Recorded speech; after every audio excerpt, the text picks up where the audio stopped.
Following the untimely floods at the Obongi ferry landing site, several businesses along the landing site has come to a standstill, with a number of vehicles using the road drastically reducing as the public continue to raise their voices to Uganda National Roads Authority (UNRA) and the government to intervene and save the situation from getting out of hand.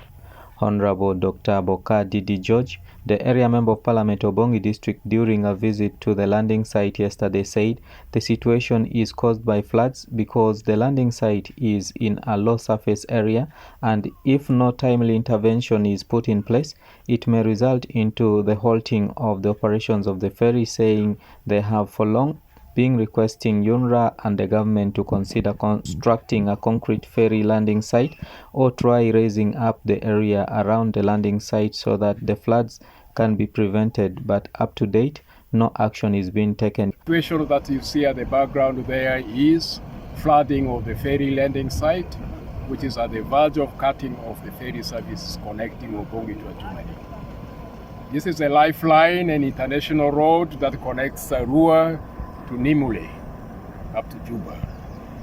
Is a road that pupils from school in Ajumani that come to learn in Obongi Town Primary School cross using the ferry. Is our referral channel when we have patients that need to be referred to Ajumani Hospital. They use this ferry. It is the means of transport that the public servants that commute between Obongi and the whole of the country use to ensure service delivery is provided. Mr. Ngulibo John, the District Inspector of Schools, Yumbe District, who got caught up by the floods while on his way to register pupils with UNEP, said he is seeing a threat of the region being cut off from the rest of the world, which he feels will have a negative impact on the people. He, however, urged the government to provide an alternative route for the people if they cannot solve the problem of the floods very fast, so that the people will continue to be linked with the rest of the world. And I am seeing a threat of our region being cut off. And that means that the whole of this region, when it's connected, will get disadvantaged. So what I'm thinking of is, could there be an alternative? An alternative road? Can't there be a bridge that can be constructed across?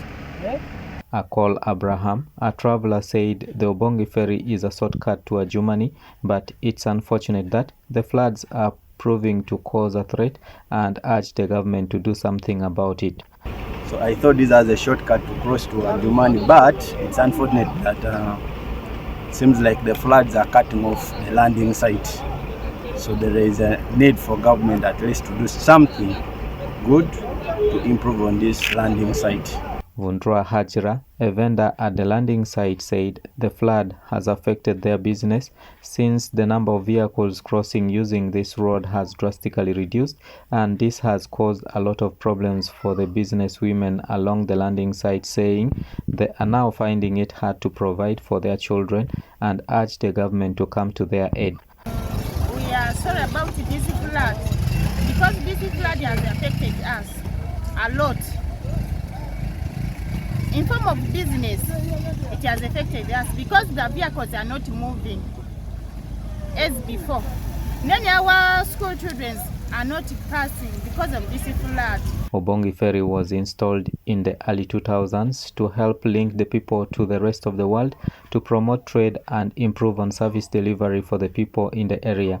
Because before the ferry was installed, the people of Obongi used to travel long distances to access districts like Ajumani, Gulu and Kampala, either via Laropi or Arua. However, the landing site has on many occasions been experiencing floods, which keeps affecting the ferry operations due to the location of the landing site being in a low surface land. It's upon this background that the public are calling upon the government and the Uganda National Roads Authority (UNRA) to do something to resolve these challenges once and for all, to allow the public to move freely and interact with the rest of the world. Dominic Antonio Kumu, West Nile TV, Nilecast.